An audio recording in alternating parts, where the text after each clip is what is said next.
Se você curte velocidade e quer saber tudo sobre o desempenho dos brasileiros que estão competindo nas pistas internacionais, seja bem-vindo ao podcast Mundo Afora, um conteúdo sobre esporte a motor associado ao site f1mania.net, que é onde você acompanha diariamente as notícias a respeito dos nossos representantes no exterior, nas pistas do mundo todo, que eu já convido inclusive você a seguir nas redes sociais, procure por site F1 Mania no Instagram, no Facebook, no Twitter. Você fica também por dentro de tudo nas redes sociais. Assine o nosso feed de podcasts também, que tem muita coisa boa. A gente vai falar no finalzinho desse episódio.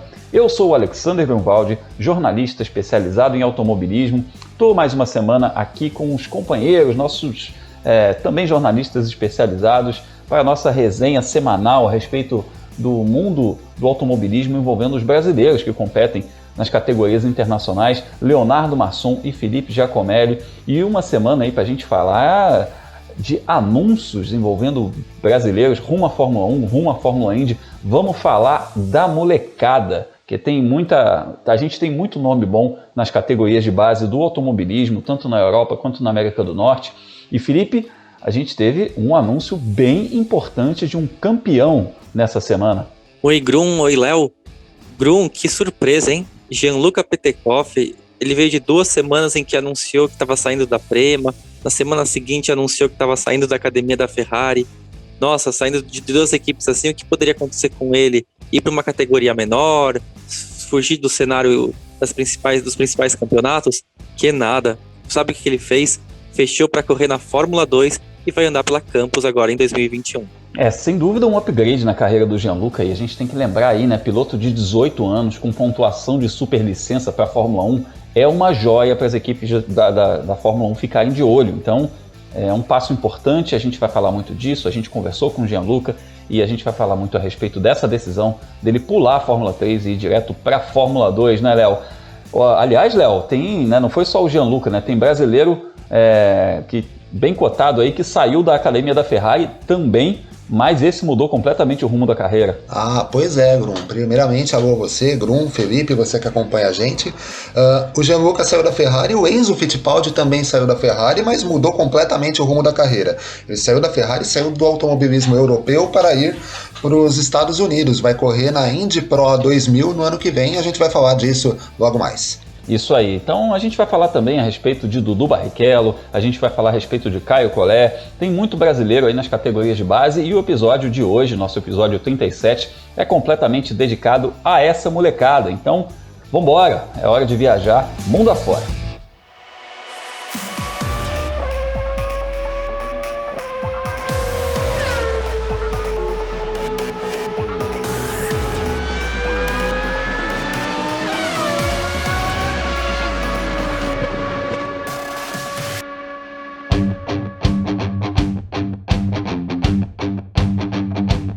A gente começa a nossa viagem pela Europa, mais precisamente pela Espanha, que é a base da Campus Racing, a famosa equipe das categorias de base do automobilismo europeu, que vai ser a nova casa do Gianluca Petekoff, ele que correu nos últimos anos pela equipe Prema, equipe campeoníssima, equipe Prema, que é a equipe associada à Academia de Pilotos da Ferrari, e o orçamento apertou, enfim, aconteceram algumas coisas no final do ano passado, e o Gianluca, apesar de ser o atual campeão da Fórmula 3 regional europeia, apesar de ter os pontos necessários para a superlicença, ou seja, é um piloto que está numa ótima situação tecnicamente falando, uma ótima situação de carreira, ele viveu algumas semanas de indefinição, porque simplesmente, como acabou o dinheiro, acabou a vaga na Prema, ele acabou saindo da academia da Ferrari, mas aí houve essa reviravolta e quem conta pra gente toda essa história aí é Gianluca Petekoff. Fala, Jean! Fala pessoal, aqui é o Gianluca Petekoff, para contar para vocês uma novidade. Esse ano eu vou correr na Fórmula 2 com a Campus Racing, oportunidade maravilhosa, né, depois de tanta coisa acontecendo nos últimos meses, poder assinar esse contrato para correr na categoria mais próxima da Fórmula 1. Vai ser realmente uma grande jornada, mais um desafio, né? Muita mudança, muita coisa nova para se acostumar, mas eu estou pronto e conto com a torcida de vocês. Tamo junto, valeu! Valeu, Jean! Grande novidade, a gente está aqui, a gente obviamente falou na abertura, você que está nos ouvindo, sabe, já que o Gianluca está indo para a Fórmula 2, mas assim, é uma grande notícia, porque a gente ficou num impasse. Desde a época da decisão do campeonato, a gente já estava com essa coisa de que, poxa, a Prema vai ficar só com quem vai herdar, quem vai ficar com a vaga na Fórmula 3 internacional vai ser o campeão, então a gente torcia para o Gianluca ser o campeão, acabou que ele foi o campeão, e aí depois disso a vaga foi para o Arthur Leclerc, que foi o vice-campeão, e a gente ficou naquele impasse, o que será que vai acontecer? O Jean acabou anunciando que ele estava saindo da academia da Ferrari, e muita gente temeu pelo futuro da carreira dele. Inclusive cogitou-se aí, se ele fosse para a Fórmula 3 numa equipe menor, talvez ele queimasse esse passado recente aí de sucesso. E Felipe, é uma decisão arriscada, mas é um risco calculado. Eu considero pelo menos assim. A gente conversou essa semana com o Gianluca Petekoff numa coletiva de imprensa virtual e ele pareceu muito tranquilo em relação a essa decisão, que eu considero realmente um risco calculado, né? Porque ele tem só 18 anos e um retrospecto recente, no qual ele não tem tanto a perder nesse momento. Se ele fizer um ano de aprendizado, o pessoal vai entender tranquilamente. Grum, só que tem uma questão que é importante, né? A gente viu que ano passado o Petekoff teve aquele problema com a troca de patrocinadores, e troca, usando um eufemismo, que foi um drama de realmente quase que a carreira dele parou, né? E a Fórmula 2 é mais cara que a Fórmula regional. Então a gente tem que ficar de olho se o Petekoff vai ter dinheiro suficiente para ficar não só esse ano, mas também para voltar no ano que vem na Fórmula 2 e usar o que aprendeu nessa temporada com uma equipe mais fraca como a Campos, de repente ano que vem lutando às vezes por vitória e por título e uma equipe mais competitiva. Mas fora isso é justamente o que você falou. Ele tá indo para uma equipe mais fraca, ele tá indo pulando etapa, então é meio que o que vê a partir de agora é lucro. E a gente sabe que nesses campeonatos em que tem grid invertido, em que tem muito circuito de rua, muitas provas de alta velocidade, em que nem sempre a qualidade do grid é tão forte assim, então pode sempre sobrar acidentes dos adversários, problemas nas pistas, ele marcar pontos, é o que a gente quer ver, espera, né, claro, que ele consiga, de repente, beliscar até mesmo um pódio ou uma vitória numa prova com grid invertido esse ano. Bom, e a gente tem que lembrar também o seguinte, a Fórmula 2 é uma categoria tão louca, porque o cara que está numa equipe média, qual é a situação da equipe média? Na Fórmula 1 a gente fala, é o que briga ali por pontos, né? Eventualmente, numa corrida mais maluca, belisca um pódio, mas na Fórmula 2 a situação do sujeito que está na equipe média é brigar por vitória eventualmente e de repente passar 3 rodadas sem marcar ponto. Aconteceu isso inclusive com o Felipe Drugovich, a gente viu isso em 2020. O Drugovich fez conquistou mais vitórias que o campeão, que foi o Mick Schumacher, e terminou em 9º no campeonato, porque essa variação de desempenho acontece muito, né? Dependendo do setup da equipe em relação a uma determinada pista e tudo mais. Então, a galera que vai para uma equipe média, ela sabe que está sujeita a uma montanha-russa dessa. Então, eu acho, Léo, que tira um pouco também da pressão em cima do Petekoff, né? Não só o fato de ser um aprendizado, ser um carro com quase o triplo da potência, a gente sabe desse salto, mas essa montanha-russa também faz a gente olhar para a Fórmula 2 também com um pouco mais de ressalva, né? É diferente no caso dele se mudar para uma Fórmula 3, em que ele teria a obrigação de ganhar. Ali, se ele entra numa equipe média na Fórmula 3, o pessoal vai olhar, de repente, ele não tendo resultado, porque a gente sabe que na Fórmula 3 ganham ali são 4 ou 5 de 2 ou 3 equipes e só também, e se de repente ele começa a não ter resultado, o pessoal cobraria muito mais do que tendo uma temporada de altos e baixos numa categoria como a Fórmula 2. Sim, Grum. Até tentando traçar um paralelo, a gente viu isso acontecer com o Enzo Fittipaldi e com o Igor Fraga no ano passado na Fórmula 3, né? Exatamente. Os dois chegaram, né, com desempenhos bons, o Igor campeão da Toyota Racing Series no início do ano passado, o Enzo com bons resultados, né, o vice-campeonato, o 3º lugar, eu confesso que eu não lembro agora, na própria Fórmula Regional. Ele foi o vice-campeão, o 3º tinha sido o Igor Fraga, justamente. O 3º foi o Igor Fraga. Isso. E acabaram, por estarem em equipes que não eram as equipes que brigam na frente, tendo temporadas muito discretas, né? E o Gianluca correria esse risco se assinasse com um time apenas médio lá na Fórmula 3. Poderia ser, inclusive, prejudicial à carreira dele.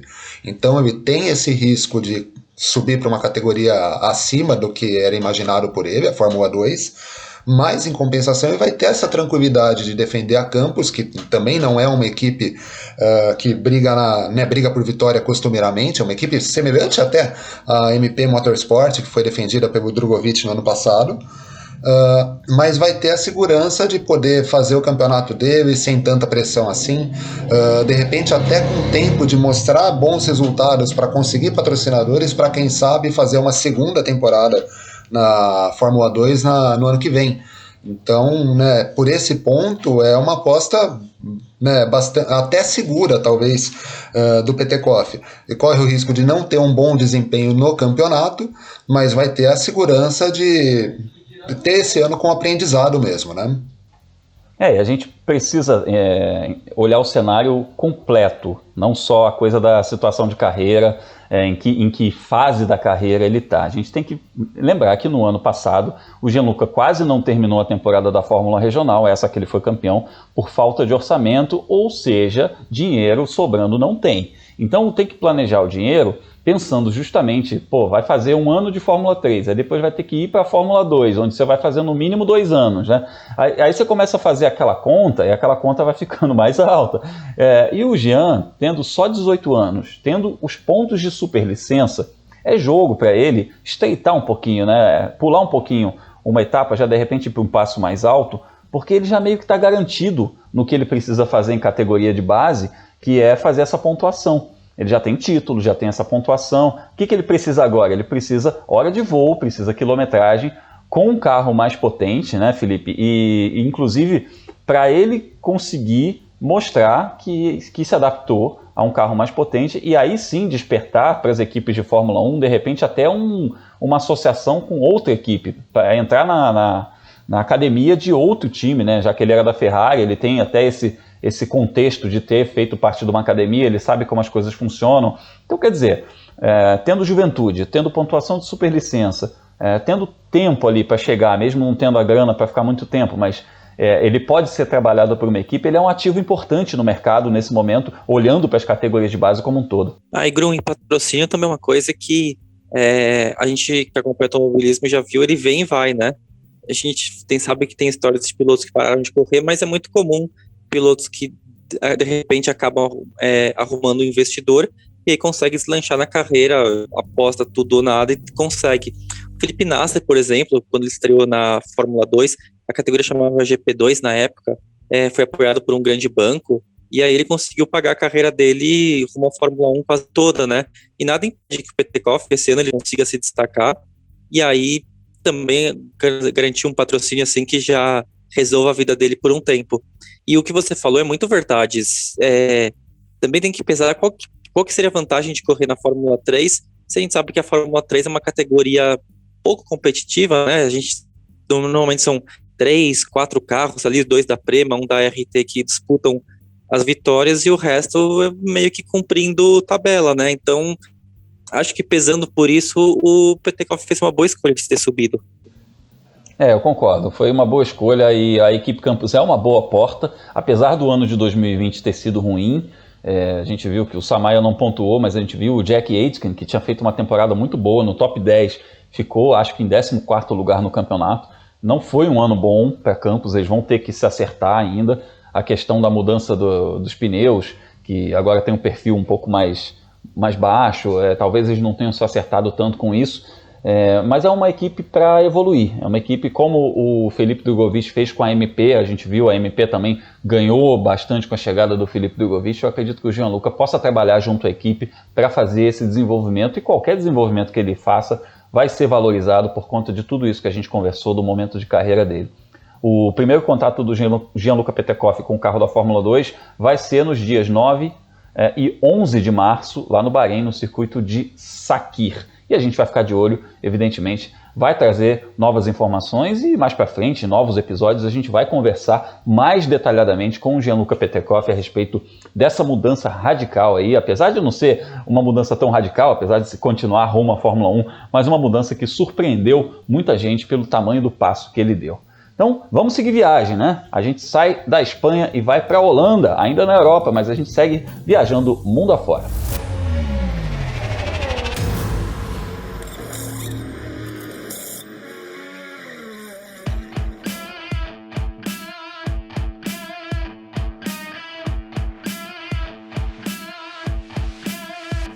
Chegamos aos Países Baixos, a sede da MP Motorsport, a equipe que anunciou a contratação de Caio Collet para a temporada da Fórmula 3, aquela Fórmula 3 que faz as preliminares da Fórmula 1. Eu ia falar junto com a Fórmula 2, mas a partir desse ano o formato é um pouquinho diferente, a gente ainda vai detalhar mais para você também como ficaram esses finais de semana. Agora não são mais rodadas duplas, vão ser rodadas triplas, não vamos ter mais Fórmula 3 e Fórmula 2, vai ser ou uma ou outra. E mais para frente a gente explica direitinho para você, mas agora o nosso assunto é o Caio Collet, um piloto que já tem aí 2 anos fazendo parte da academia da Renault, que agora chama-se Alpine, a divisão de motorsports do grupo Renault, agora está todo batizado como Alpine, que era uma marca que eles usavam apenas lá em Le Mans, no Mundial de Endurance, agora a Fórmula 1, as categorias de base também. E a gente falou muito da MP Motorsport ao longo de 2020 por conta do Felipe Drugovich na Fórmula 2, mas esse é um time que atua também na Fórmula 3 e no ano passado a MP venceu uma vez com Bent Viscal na Inglaterra e agora a gente vai ter nesse cockpit o Caio Collet. Ô Léo, o que dá para esperar do Caio nessa temporada da Fórmula 3? Então, o Caio tem uma base boa, né? Vem de 3 anos muito bons, com um título na Fórmula 4 da França e 2 anos muito bons na Fórmula Renault Eurocup, em que pese ele não ter sido campeão, né? Mas conseguiu um vice-campeonato, vitórias principalmente no segundo ano. Então a expectativa é a melhor possível para ele na Fórmula 3. Se vai brigar por título ou não, isso a gente vai ter que esperar o campeonato começar, ver como que vai ser a divisão de forças do campeonato. Mas a expectativa é que ele tenha aí consiga fazer um bom papel e brigue por pódios, quem sabe até por vitória ao longo do ano. Muito bom, a gente está sempre de olho no Caio, já tem algum tempo já que a gente fala a respeito do Caio. Se você for lá no meu canal Fórmula Grum, você vai ver que uma das primeiras entrevistas lá no meu canal foi com o Caio Collet, um dos primeiros vídeos que eu levei ao ar lá no canal, foi uma entrevista com o Caio Collet falando a respeito da entrada dele na Fórmula Renault, e essa categoria que ele passou 2 anos, né, que ele foi vice-campeão, ele vinha do título da Fórmula 4, e é um cara muito bem apadrinhado, vamos usar esse termo, né, Felipe? Ele é um cara que tem um empresário bom, ele tem a Renault do Brasil por trás, ele tem um staff muito bom que cuida dele, que é um campeão mundial de kart, que é o Gaston Fragoas, e tem outras pessoas também que estão ligadas a essa carreira dele, essa construção de carreira do Caio Collet, e é um moleque muito cabeça no lugar. Então é o tipo de carreira bem gerenciada para formar um campeão mesmo. Então, sendo feito passo a passo, tudo muito planejado, isso me chama atenção, imagino que a você também, mas isso me chama atenção desde o comecinho da carreira do Caio. Grum, sabe aquela máxima de para um piloto ter sorte na carreira para estar no lugar certo, na hora certa? Tipo a maior verdade que tem no automobilismo. Mas o que ajuda além da sorte é você se preparar. Isso o Caio tem feito muito bem. Porque a gente sempre fala, né, se o piloto tivesse, por exemplo, Igor Fraga no passado, né, se tivesse esperado um pouquinho mais e assinado com o Red Bull mais tarde, de repente o futuro dele tinha sido diferente. Acho que o Caio ele não está chegando nesse ponto em que ele dá brecha para o azar. Ele tem apoio de montadora, tem apoio de patrocinadores, e o melhor empresário de jovens pilotos, que é o Nicolas Todd, é quem cuida da carreira dele. Então não tem... Como que é a expressão nó sem ponto, uma coisa assim? Não dá ponto sem nó, né? Isso, exatamente. Olha só, eu vou falar a expressão e não sei qual que é. mas é justamente isso. A carreira dele é muito bem preparada.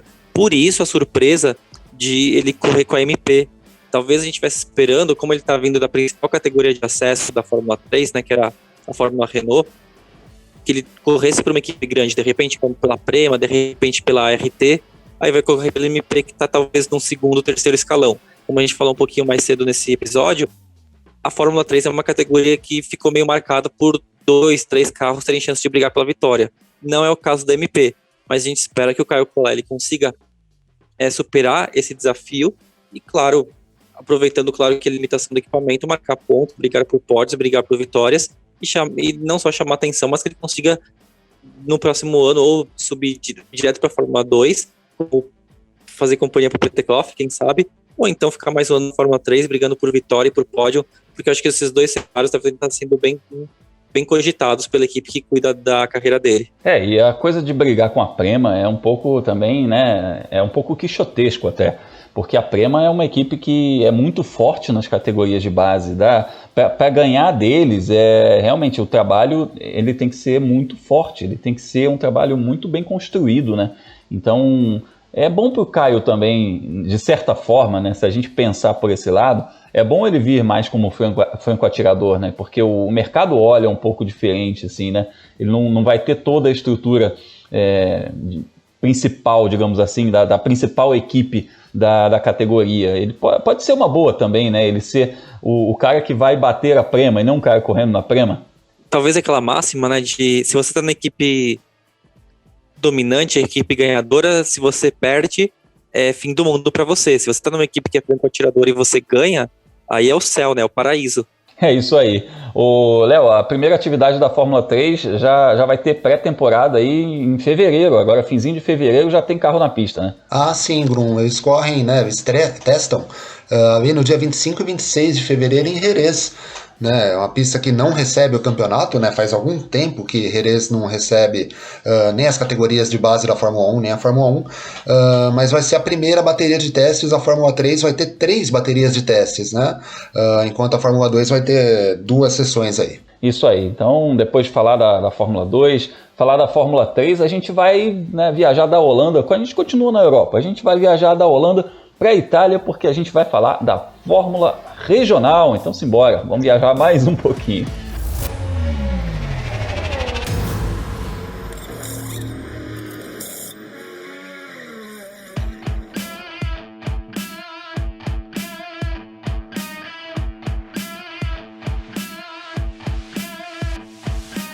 Itália, desembarcamos na Terra da Bota, famosa Terra da Bota, para falar de Dudu Barrichello, que vai defender a equipe italiana JD Motorsport nessa temporada de estreia dele no automobilismo europeu. Ele vai competir na Fórmula Regional Europeia, que nesse ano se juntou com a Fórmula Renault Eurocup, só para você entender. A categoria que o Caio Collet corria, que era a Fórmula Renault Eurocup, se fundiu com a Fórmula Regional Europeia, que é a categoria em que o Gianluca Petekoff ganhou o campeonato, né? Eram categorias que tinham equipamentos muito similares, muito parecidos, porque elas derivam da mesma concorrência feita pela FIA para gerar um novo campeonato, só que aí a equipe, o staff da Renault resolveu, mesmo não ganhando essa concorrência, fazer o seu campeonato. Então a gente tinha 2 campeonatos com equipamentos muito similares, e esses campeonatos se fundiram, e agora a gente vai ter a Fórmula Regional by Alpine, que nesse ano vai ter piloto brasileiro. A gente espera até mais pilotos brasileiros, ainda estamos aguardando alguns anúncios, mas obviamente já chamou atenção no comecinho de janeiro. A gente viu o anúncio que o Dudu Barrichello vai trocar os Estados Unidos pela Europa. Nos últimos 2 anos ele teve lá no Road to Indy, na USF 2000, que é a categoria de entrada do Road to Indy nos Estados Unidos, foi o vice-campeão em 2020, e agora ele vai para outro caminho, ele vai para o Road to Formula One, com o apoio da Toyota. Tem uma grande estrutura por trás também. Mas Felipe, o Dudu sabe, ele é o primeiro a saber, né, que ele vai ter que se adaptar a muita coisa, é muito diferente. Com o que você acha que ele vai ter mais trabalho nesse comecinho? Carro, pistas diferentes, adaptação aos pneus, por onde você acha que vai começar essa adaptação do Dudu? É com o idioma, agora tem que falar italiano, ele só speak English até agora.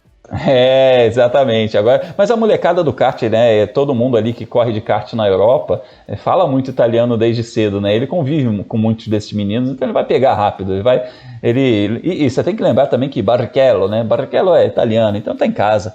Não, Grum, é brincadeira que eu falei de idioma. É claro que pega um pouquinho nessa questão de você se acostumar com a cultura europeia do automobilismo, principalmente para quem está vindo dos Estados Unidos, onde o nível de profissionalismo às vezes não é tão alto. E nenhuma crítica aos Estados Unidos, mas enfim, a gente sabe que o automobilismo rumo à Fórmula 1 ele é muito eurocêntrico, então tem sim esse choque de cultura que o Dudu vai encarar agora. Mas acho que a principal dificuldade para ele talvez seja um pouco ele não conhecer as pistas, né? Ele não conhecer o equipamento direito. Ele vai chegar numa categoria um pouquinho verde, e a gente está falando de adversários que vão correr com ele, de pilotos que fizeram carreira tanto na Itália, né, vindo de Fórmula 4, como nessa própria categoria na Fórmula Renault no ano passado, né? A gente sabe que vai correr o Davi Vidales, que a gente comentou dele do ano passado, que foi aquele que estreou, assim, primeira corrida dele no carro, ganhou. Vinha do kart e pareceu fácil. Depois ele caiu um pouco de desempenho, bateu no Caio Collet no ano passado, mas ele é fortíssimo candidato à vitória, ao título esse ano. Tem o Gabriel Mini, que foi campeão da Fórmula 4, tem o Paul Aron, que faz parte do programa Mercedes, de jovens pilotos da Mercedes. Então é um grid fortíssimo, arrisco dizer, mais forte que o da Fórmula 3. E tô com você nessa daí, viu? É uma molecada muito boa e que vem de resultados muito bons também, né? É uma turma que nas categorias anteriores fez resultados muito bons. Nossa, muito. Você pega o currículo de cada um deles e desde a época do kartismo também é super forte. Por isso acho que precisa de um pouco de paciência pro Dudu, né? Talvez dar esse primeiro ano para ele colocar o pé na Europa, sentir um pouco no que vai ser o equipamento dele, o que vai ser o desempenho dele, e depois, da metade para o fim do ano, e pensando também em 2022, que ele possa mostrar o desempenho forte que ele teve no fim da temporada passada na USF 2000, que ele foi muito bem, né? Brigou por título até ali no finalzinho, teve vitórias, teve poles, e andou muito forte. Ele teve vitória, como você mencionou, teve vitórias, teve poles, né, tudo no plural, ganhou corridas, disputou ali o título, chegou com chance no finalzinho, foi vice-campeão. Agora, essa questão de se adaptar às pistas, a gente tem que lembrar, claro, a realidade é uma coisa, a simulação é outra, mas a gente tem que lembrar que o Dudu é um rato de iRacing, cara. O cara tá tendo... Ô, Léo, você já viu, né?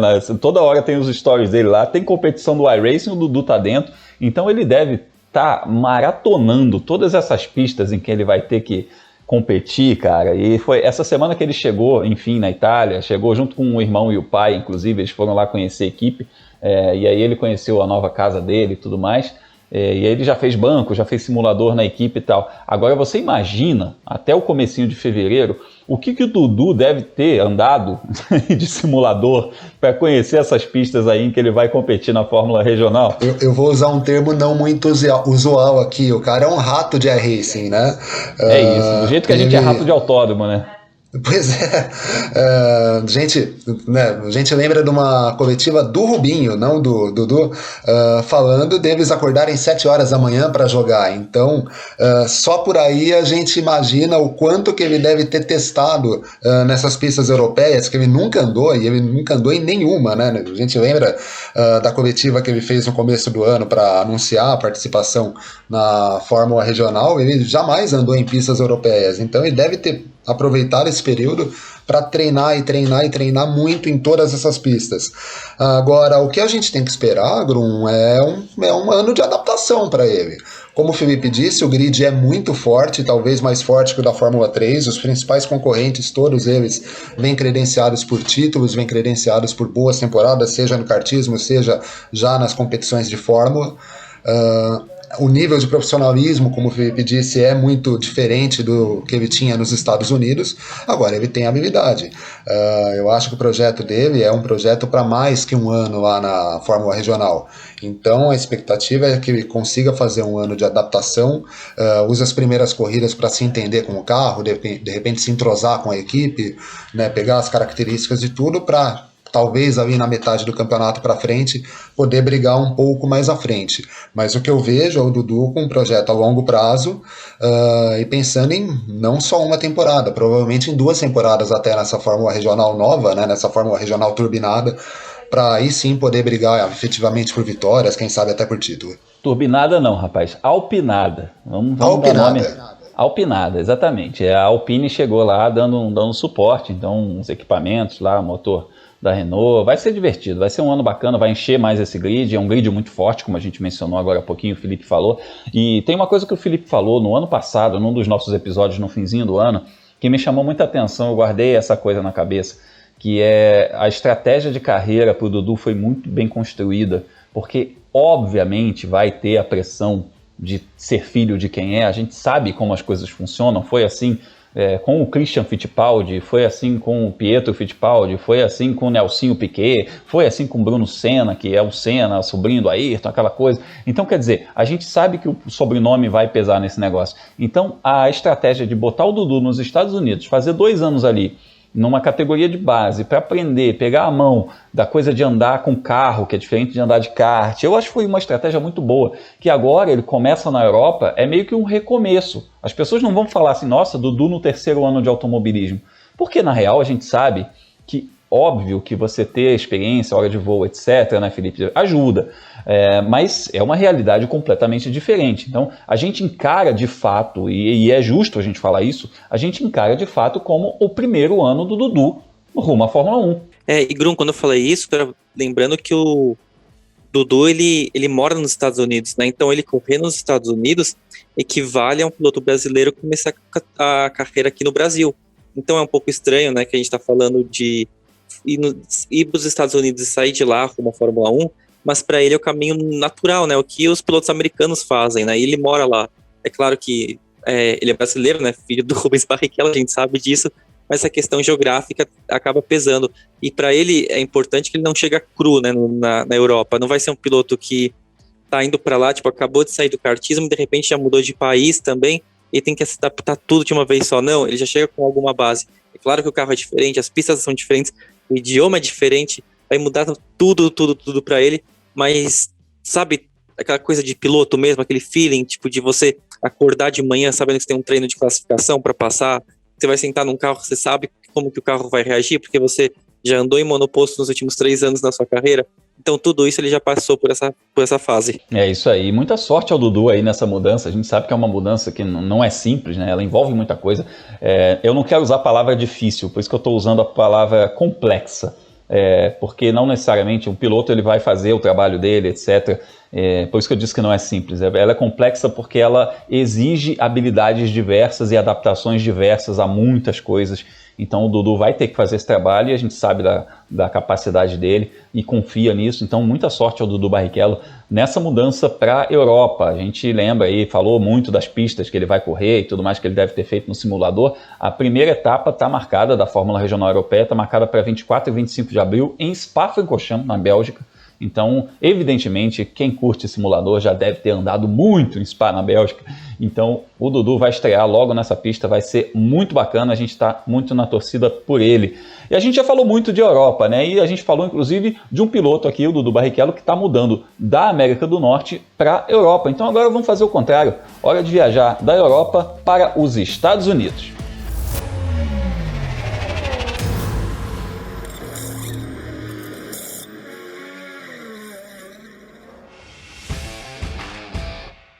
Chegamos aos Estados Unidos, América do Norte, para falar de um brasileiro que está mudando o foco de sua carreira, embora tenha colocado nas redes sociais que ainda sonha com a Fórmula 1. O Enzo Fittipaldi deixou a Europa e deixou a academia de pilotos da Ferrari, onde ele competiu aí nos últimos anos representando as cores da academia da Ferrari, disputou a Fórmula 4, onde ele foi vice-campeão da Fórmula 4, foi campeão da Fórmula 4, foi vice-campeão da Fórmula Regional Europeia, e agora ele vai tentar a sorte na Indy Pro 2000, que é uma categoria de base da Fórmula Indy, e a gente explica quais são, né? São 3 categorias. Começa na USF 2000, que é a categoria que o Dudu Barrichello foi vice-campeão no ano passado, vai para a Indy Pro e depois vai para a Indy Lights. Então, se a gente fizesse um paralelo com o caminho da Europa, seria Fórmula 4, Fórmula 3 e Fórmula 2. Então, ele está nesse equivalente ali da Fórmula 3, ele está naquele meio de caminho.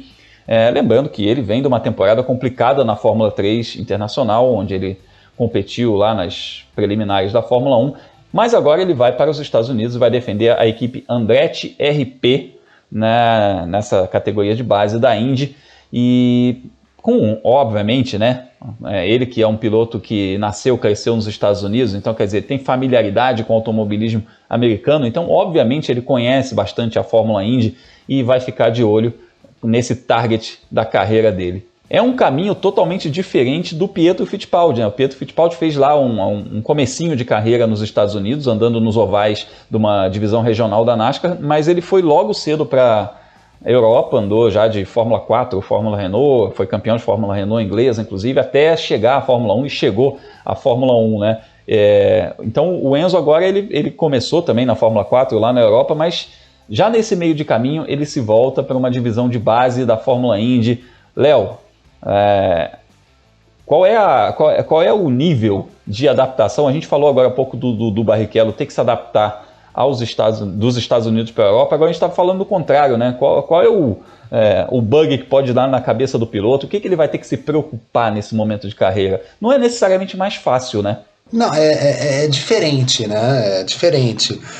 O Enzo tem a vantagem de ter morado nos Estados Unidos por algum período. Então, a forma de vida, né, o modo de vida nos Estados Unidos não deve atrapalhar o Enzo nesse ano, não.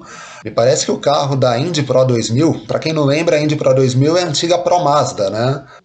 A adaptação ao estilo de vida nos Estados Unidos ele não deve sofrer, né, com isso, porque ele morou nos Estados Unidos boa parte da vida dele, né? Agora, tem uma adaptação ao carro. Essa Indy Pro 2000, para quem não tá ligando o nome, é a antiga Pro Mazda, né, que o Vitor Franzoni ganhou alguns anos atrás. Então, é a adaptação ao carro. Acredito que o carro dessa categoria deva ser mais lento um pouco que o da Fórmula 3.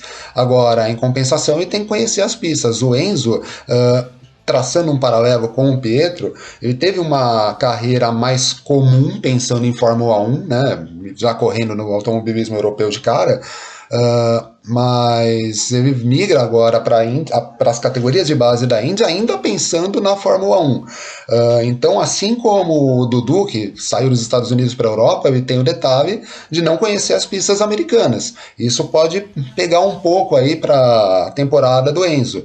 Mas também, assim como o Dudu, é questão de se adaptar ao carro. A Andretti RP é uma equipe forte, né? A gente não tem como não dizer que a equipe Andretti é fraca nos Estados Unidos. Eles atuam na maioria das categorias de base da Indy e também mostram muita força na Indy principal. Então é a adaptação ao carro e depois começar a pensar mesmo mais para frente em vitórias, em pódios, quem sabe até pelo campeonato. Uma coisa que me chamou a atenção, pelo menos nesse momento, o grid da Indy Pro 2000 não é tão numeroso. E isso, de repente, pode ser uma vantagem para o Enzo na temporada também. Com menos pilotos, pode ser que ele brigue mais à frente com mais constância também. Me chama a atenção dessa coisa que você falou da adaptação, a questão dos pneus, porque a gente sabe que na Europa vai muito mais em cima da coisa da performance, né, da aderência e tudo mais. Nos Estados Unidos, eles tentam fazer o mais standard possível. E aí eles de repente não vão tanto para performance, vão para durabilidade e tudo mais. A característica da própria Fórmula Indy, né, é um chassi único, um fornecedor de pneus único. Então é trabalhado para ser aquele equilíbrio técnico com um pacote padrão. Então de repente ele pode sofrer um pouquinho nessa questão dos pneus que não geram temperatura tão cedo e tudo mais. Mas é interessante a gente observar que a Fórmula Indy tem um programa de incentivo, Felipe, que é o chamado Road to Indy, inclusive, né? Que é um programa de incentivo em que eles dão bolsas para os campeões das categorias para irem subindo de categoria até a Fórmula Indy. Inclusive, o campeão da Indy Lights ganha uma vaga na Indy 500 e tudo mais, assim. Pensando na formação do Enzo Fittipaldi, que é um menino que cresceu nos Estados Unidos e tudo mais, assim, o sonho da Fórmula 1 já era, assim, realmente ele está virando a carreira, virando a chave mesmo, porque é um automobilismo que ele admira, ou você acha que lá no fundo ainda bate essa coisa de, se eu me destacar na Indy, de repente eu posso voltar para a Fórmula 1? Como é que você enxerga essa situação de carreira dele? O Grum, o irmão dele correu na Fórmula Indy, no DTM, na Super Fórmula, no WEC, nas categorias de base da NASCAR, que a gente nem sabe o nome do campeonato. Mesmo assim, ele chegou na Fórmula 1. Então, assim, é super possível que o Enzo chegue na Fórmula 1 em algum momento da carreira. É claro que para isso ele vai precisar de duas coisas, e a primeira dela é acreditar no projeto como o Pietro acreditou, né? O Pietro lutou não falar contra tudo e contra todos, porque essa é a frase do Petekoff, mas ele foi muito criticado por algumas decisões da carreira dele, ser priorizando a superlicença e focando na Haas, enquanto queriam que ele se dedicasse a outro campeonato. Ele acabou dando sorte grande, né, de estrear no fim do ano passado na Fórmula 1, e de repente, se o Enzo também tiver essa sorte, acho que ele consegue ir para a Fórmula 1 sim, ainda mais que o caminho dele está sendo um pouco mais tradicional, né? A gente está falando de um piloto que já foi campeão de Fórmula 4 e vice-campeão de Fórmula Regional. Agora, em termos de Estados Unidos, ele vai se posicionando, acho que muito bem, independentemente dessa bolsa que tem para o campeão da Indy Pro subir para a Indy Lights. É porque ele fechou com a Andretti, né? E se a gente lembrar, a Indy, a categoria principal, né, ela está cada vez mais concorrida. Olha só, para esse ano agora de 2021, olha o nível dos novatos que vão correr no campeonato. Jimmy Johnson, que é 7 vezes campeão da NASCAR. Romain Grosjean, que E vem de 180 corridas na Fórmula 1. Vamos falar, vai. Bota o 180 corridas da... Tá bom. Brincadeira, foram 11 pódios na Fórmula 1. Piloto que já não estava no auge da carreira, é verdade, mas estava sendo competitivo na Fórmula 1 até tempo atrás. Scott McLaughlin, vindo da Supercars, tricampeão da categoria. Acho que é tri, não é, Robi? É um piloto, digamos assim, a Stock Car australiana é uma categoria de nível fortíssimo, né? E é um piloto jovem e que o Roger Penske viu, inclusive, o potencial dele muito jovem e resolveu levar para a Índia. É uma aposta do Roger Penske. Isso aí, como se fosse o Daniel Serra ou o Felipe Fraga de lá. Só que em vez de ir pro GT, ele foi pra Indy. Então, mas o que eu ia falar, o nível é muito forte, sabe? Então, para chegar na Indy agora, você tem que estar, tipo, ultra preparado. E aí tem 2 caminhos. Ou você vai ser um piloto que já estourou nas principais categorias do automobilismo mundial, como são esses 3 que a gente citou, ou um piloto que vai fazer esse caminho do Road to Indy, né? E você vai correr na Indy Pro, depois você vai para Indy Lights, aí você vai subir para Indy. E tá dentro da Andretti, que é uma esquadra que tá nesses 3 certames, para usar uma palavra que vocês gostam. Certames é aquele lugar onde correm os bólidos, é isso? Esses 3 campeonatos, é isso aí. Para falar da Andretti, mas voltando rapidinho, é muito importante porque ele meio que pavimenta um caminho de, se ele corresponder em termos de performance, ele vai estar indo para uma equipe que tem espaço sim para receber ele na Indy, o que é muito importante para pensar no prosseguimento da carreira. É uma equipe com bastante vaga, aliás, né? A gente tem que pensar nisso. A Andretti tem uma operação muito grande dentro da Fórmula Indy e alguns pilotos que estão competindo lá também já estão em fases diferentes de carreira. Tem piloto que já não está mais tão novinho. Então é um caminho bacana. O Enzo escolheu um caminho bacana, escolheu uma equipe boa para isso também. Então é uma decisão, a gente sabe, né? É aquela polêmica que a gente falou no episódio anterior das academias de equipes que cobram para os seus pilotos. A gente fala também da academia da Red Bull, que é uma máquina de moer gente, mas pelo menos os caras bancam a carreira dos pilotos, né? Na academia da Ferrari eles dão toda a estrutura, mas eles cobram por isso. Então quando a grana aperta, é isso que acontece. A gente viu 2 brasileiros saindo das academias da equipe Ferrari nesse comecinho de 2021. E o 2021 que está começando, Felipe, já tem corrida acontecendo, já tem campeonato começando, temos agenda da velocidade no ar? Temos sim, Grum. Toda quinta-feira eu coloco no meu site, né, World of Motorsport ou felipegiacomelli.com, a agenda da velocidade com todos os horários e onde assistir as corridas do fim de semana. E aí depois, né, se você perder alguma dessas sessões de pista, só voltar no meu site que eu também coloco um link para o resultado. E nesse fim de semana a gente já tem o começo da Asian Le Mans Series, que vai ter o Marcos Gomes, vai ter o Oswaldo Negri, e tem também a Fórmula 3 asiática com o Roberto Faria. Isso aí, tem brasileiro competindo no mundo afora, a gente vai ficar de olho, olhando lá na agenda da velocidade. Se você ficou curioso para saber a data da estreia do Enzo Fittipaldi nesse Road to Indy, está marcada para o dia 17 de abril em Barber, no Alabama. Léo, a gente vai falar bastante sobre isso, né? Vai falar bastante sobre essa reestreia do Marquinhos aí na Asian Le Mans Series, correndo de Mercedes agora. Ele correu de Ferrari, classificou a equipe para Le Mans no ano passado, agora a equipe está de Mercedes. A gente vai falar bastante disso nas redes sociais. Ah, sim, vamos ficar de olho nessa corrida do Marquinhos, do Negri, ficar de olho no Roberto Faria, também começar a esquentar para os campeonatos em que outros brasileiros correm, né, Grum?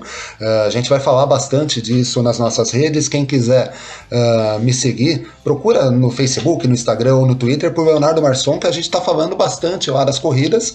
E quem quiser acompanhar o meu trabalho, a gente está nas plataformas digitais da revista Racing e também no F1 Mania. Isso aí, eu estou no YouTube como Fórmula Grum, me procura lá também em todas as redes sociais, Twitter, Instagram, procura lá por Fórmula Grum, mas a gente está com o canal youtube.com/Fórmula Grum falando sobre os brasileiros que competem no automobilismo internacional. Semanalmente a gente tem o Giro Mundo Afora ilustrado, com as fotos, com as imagens, com os vídeos dos pilotos para você acompanhar, conhecer a carinha deles também. Você quer saber a cara dessa molecada que está competindo rumo à Fórmula 1, rumo à Fórmula Indy, dá uma olhada lá no Giro Mundo Afora no meu canal Fórmula Grum. E aproveito para convidar você a ouvir os outros podcasts aqui da casa. Segunda a sexta tem Carlos Garcia e Gabriel Gavinelli fazendo F1 Mania em ponto, trazendo as notícias mais quentes do mundo do automobilismo. E semanalmente tem o Full Gas Podcast sobre MotoGP, com os dois especialistas Gabo Carvalho e Gabriel Lima. Então assina o nosso feed, fica ligado aí nas nossas redes sociais também, troca ideia com a gente